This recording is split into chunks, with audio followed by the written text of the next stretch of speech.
तो जो हमारा आज का टॉपिक है वो है topic 3.4.5 extracting metals toward the top of the activity. ठीक है, तो आज हमने पढ़ना है कि जो हमारी top of the activity series है उसके अंदर जो मेटल्स होते हैं उनको किस तरह से एक्सट्रैक्ट करना है।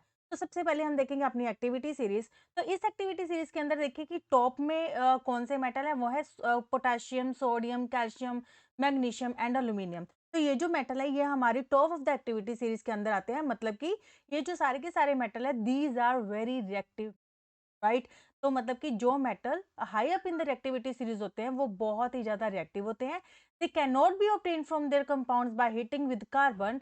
तो उनको हम सिर्फ जैसे अब अभी हमने पीछे middle of the activity series वाले जो मेटल्स है उसके अंदर हमने देखा था कि उनको हमने रिड्यूस किया था with the help of the carbon, right. उनकी रिडक्शन करने के लिए हमने कार्बन का यूज किया था।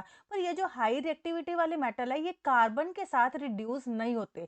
जैसे कि अगर हम देखें carbon can not reduce the oxides of sodium, magnesium, calcium, aluminium. मतलब कि ये जो सारे के सारे हाई रिएक्टिविटी वाले मेटल्स हैं, अब जो कार्बन है वो इनकी ऑक्साइड को रिड्यूस नहीं कर सकता। ठीक है, अगर इसकी रिडक्शन ही नहीं होगी तो हमें उसका जो मेटल है वो कैसे मिलेगा। ठीक है, अब ऐसा होता क्यों है कि कार्बन इनको क्यों नहीं रिड्यूस कर पाता। ऐसा इसलिए होता है क्योंकि these metal have high affinity for oxygen. क्योंकि ये जो सारे मेटल है ये ऑक्सीजन के टुवर्ड्स ज्यादा अट्रैक्ट होते हैं, ये कार्बन की तरफ अट्रैक्ट नहीं होते। ठीक है, तो अब क्वेश्चन ये आता है कि हम फिर इनकी रिडक्शन कैसे करें। ठीक है, तो इनकी रिडक्शन करने के लिए हमारे पास एक और मेथड है, उसको हम बोल देते हैं इलेक्ट्रोलिटिक रिडक्शन। ठीक है, तो metals in the high up in the reactivity series, इनको हम रिड्यूस करते हैं with the help of electrolytic reduction. ठीक है, अब हमारे हाई रिएक्टिविटी मेटल कौन से हैं, सोडियम, मैग्नीशियम, कैल्शियम। ठीक है, इनको हम इलेक्ट्रोलिसिस करते हैं, इनका इलेक्ट्रोलिसिस, और इनको हम लेते हैं इनकी मोल्टन क्लोराइड की फॉर्म। ठीक है, मतलब कि अगर हमें इनकी रिडक्शन करनी है हाई रिएक्टिविटी वाले मेटल्स की, तो उनको हमें सबसे पहले उसकी क्लोराइड के फॉर्म में लेना होगा और उनकी स्टेट को हमें मोल्टन मतलब कि लिक्विड फॉर्म में लेना होगा। ठीक है, तो अब इसको हमने करना कैसे है, देखिए जो भी हमने मेटल लेना है, जिसकी भी हमने रिडक्शन करनी है, सबसे पहले उसको उसकी क्लोराइड की फॉर्म में लेना है। जैसे कि हम एग्जांपल लेते हैं सोडियम क्लोराइड, सोडियम का एग्जांपल लेते हैं। तो सबसे पहले हमने क्या किया, सोडियम क्लोराइड को लिक्विड फॉर्म के अंदर इस कंटेनर के अंदर रख दिया, डाल लिया। ठीक है, अब इसके अंदर हमने दो इलेक्ट्रोड्स डालने हैं, देखिए एक ये इलेक्ट्रोड है और इसके साथ एक ये दूसरा इलेक्ट्रोड। ठीक है, अब हमने एक बैटरी लेनी है, इस इलेक्ट्रोड को बैटरी के पॉजिटिव टर्मिनल के साथ जोड़ दिया एंड इसको हमने बैटरी के नेगेटिव टर्मिनल के साथ जोड़ दिया। तो वो इलेक्ट्रोड जिसको हमने पॉजिटिव टर्मिनल के साथ जोड़ा उसको हम क्या बोलते हैं, एनोड।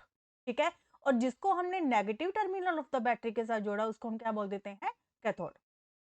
ठीक है, अब हम क्या होता है कि जैसे ही हम स्विच को ऑन करते हैं, ठीक है, जैसे हम स्विच को ऑन करते हैं, सबसे पहले ये जो सोडियम क्लोराइड है ये अपने आयंस में डिसो मतलब कि Na+ और Cl नेगेटिव आयंस के अंदर ये डिसो। तो उसके बाद क्या होगा कि ये जो सोडियम है, ठीक है, ये क्या है, सोडियम आयन। अब इसको क्या बनना है, सोडियम मेटल। अब ये पॉजिटिवली चार्ज है तो ये नेगेटिवली चार्ज इलेक्ट्रोड की तरफ अट्रैक्ट होगा। ठीक है, अब ये जो सोडियम Na+ आयन है ये जैसे ही कैथोड के टुवर्ड्स जाएगा जो कि नेगेटिवली चार्ज है, तो ये वहां से एक इलेक्ट्रॉन ले लेगा। ठीक है, मतलब कि Na+ कैसे बना था, जब उसने अपना एक इलेक्ट्रॉन दे दिया था, अब उसको मेटल बनने के लिए इस इलेक्ट्रोड से एक इलेक्ट्रॉन को लेना होगा। ठीक है, तो जैसे ही ये इसके ऊपर जाएगा, इससे एक इलेक्ट्रॉन लेगा एंड वो बन जाएगा सोडियम मेटल और इस इलेक्ट्रोड के ऊपर मींस टू से कैथोड के ऊपर डिपॉजिट हो जाएगा। तो इसकी हम रिएक्शन को कैसे लिख सकते हैं, एट कैथोड जो सोडियम है Na+ है वो एक इलेक्ट्रॉन यहाँ से लेगा और क्या बना देगा, सोडियम मेटल। ठीक है, अब दूसरी तरफ क्या होगा, अब हमारे पास क्लोरीन भी है। अब ये जो क्लोरीन है ये नेगेटिवली चार्ज है, ये पॉजिटिव इलेक्ट्रोड की तरफ जाएगा, मीन टू से एनोड की तरफ अट्रैक्ट होगा। तो ये जो Cl नेगेटिव है, दो Cl नेगेटिव इस इलेक्ट्रोड पे जाके दो इलेक्ट्रॉन्स को छोड़ेंगे और बना देंगे क्लोरीन गैस। अब इसकी जो रिएक्शन है वो कैसे होगी, एनोड के ऊपर कि दो क्लोरीन आयंस ने दो इलेक्ट्रॉन्स को एनोड के ऊपर छोड़ा, ठीक है, और क्या बना दी, क्लोरीन गैस। ठीक है, इसी तरीके से तो ये तो हो गई कि अब देखो एक होगा क्या, ये प्रोसेस इसी तरह से चलता रहेगा और जो सारा सोडियम मेटल है वो इस कैथोड के ऊपर इस इलेक्ट्रोड के ऊपर डिपॉजिटेड हो जाएगा और इसको निकाल के हम यहाँ से सोडियम को ले सकते हैं। ठीक है।